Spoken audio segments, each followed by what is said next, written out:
In this lesson, I want to take a look at how does experimental probability tie in with theoretical probability, okay? How does what actually happens compare with what should happen?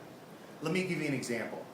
You go into the cafeteria, here's the entire cafeteria, and you want to know what is the favorite drink that all middle schoolers really, really like to have at lunch. What you're going in with is an idea, a hypothesis. I think this is what everyone's going to pick. What you then have to do is figure out what actually is the correct answer. You don't really know. You think what it is. You think everyone likes chocolate milk. You think that's the favorite drink going into lunch. But you actually have to try it out. You have to ask people. That's your experiment. Now, ideally, you would ask everybody. But what if you don't have time? What if there were 1 million kids in this middle school and they all ate lunch at once? Do you have time to ask 1 million different people? No. What you do is you ask some from this table and some from that table and some from over there. You try to ask enough people, but without having to ask everybody. Now, what does this mean? If you ask everybody, hopefully you should know one way or the other, were you yes, right, or no, wrong. This will prove what this was. But notice you have to ask enough people. The experimental will prove what the theoretical, what your idea was. But you must ask enough people. You must do enough experiments.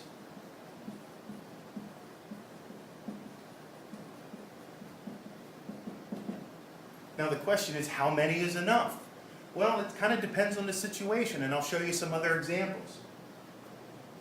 Don't exactly know. Let's try. So you walk into the cafeteria and you ask one person.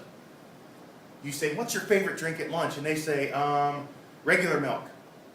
So do you stop there and say, oh, well, this person said regular milk, so everyone must like regular milk? No, that doesn't make sense. Same if you flip a coin once and get a tail. Does that mean you get a tail every single time? It doesn't. So you ask a couple more people. 1, 2, 3, 4, 5. You ask 5 people. Is that enough? And they all say milk. Is that enough to prove that everybody in the whole cafeteria loves milk? No. Can you flip a coin 5 times and get 5 tails? What if you did that and say, oh, I'll always get tails. Every time I flip a coin, I'm going to get a tail. Why? Because I did it 5 times and it was tails every time. No, that's not enough. So you ask more, you ask more, you ask more, you ask more, you ask more, you ask more, you ask more. If you ask enough people, eventually it will lead you to what the correct answer is. It'll tell you, look, 80% of the kids said they like chocolate milk. Okay, then guess what? Most of the people like chocolate milk. Now, depending on what you thought, you could be right, or you could have been wrong. It depends on what you thought. So that's how this works with this. And I use the lunch drink example to help get that thought process going.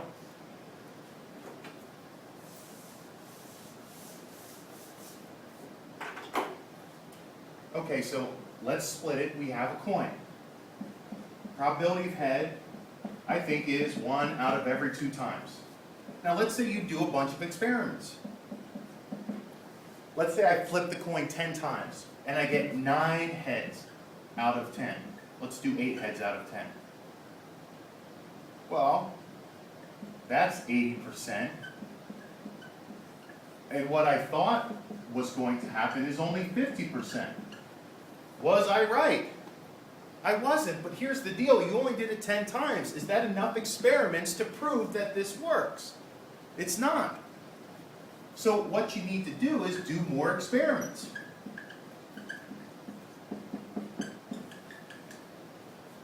And this is the part you have to trust me on, and this is part of your assignments coming up. What you're going to do is use the internet. You're going to use some simulators, games that roll dice over and over and over without you having to do it. And what you'll find, if you do enough experiments, if you do enough experiments, the experimental probability will show you what the theoretical probability is.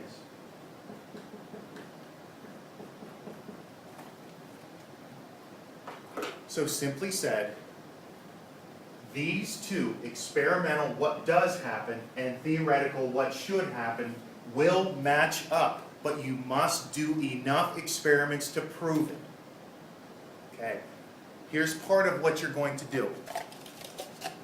One of your assignments is going to be this. Here's a regular red Solo cup. I'm going to drop it. Now I want you to think about this. When I go to drop it, what are the different ways it can land?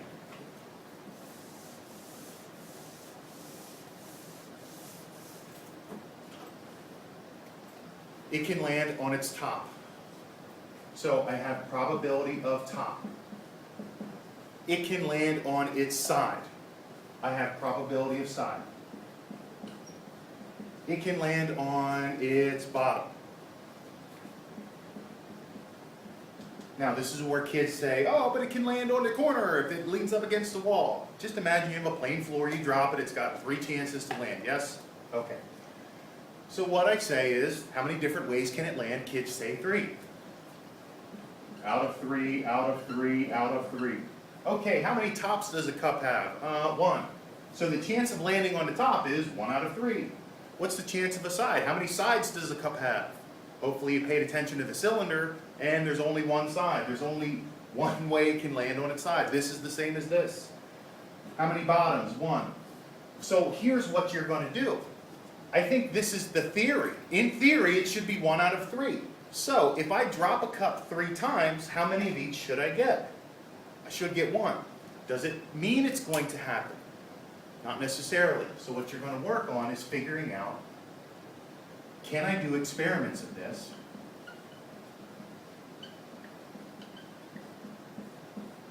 If I do enough, will it prove that it's 1 out of 3, 1 out of 3, 1 out of 3? Okay? If I do this enough, it will lead me to what the exact theoretical probability is. It will tell me what the chance of this thing happening. Last thing, I said early on, probability is always the number that is assigned to something happening. A lightning strike, winning the lottery, going to college, everything has a number. Okay? Here's a toy car, buy it at the dollar store. What if it drove off a desk? What is the probability that it lands on all 4 wheels? Now, I don't know the probability of this.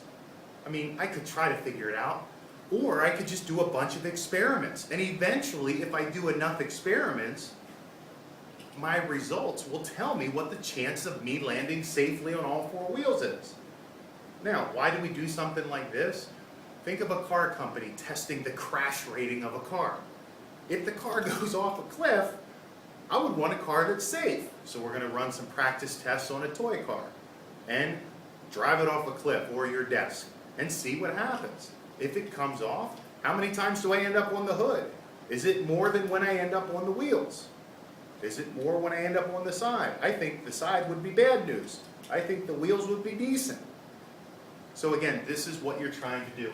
Do enough experiments to prove what actually is the chance of this thing happening or anything happening. Okay, good luck.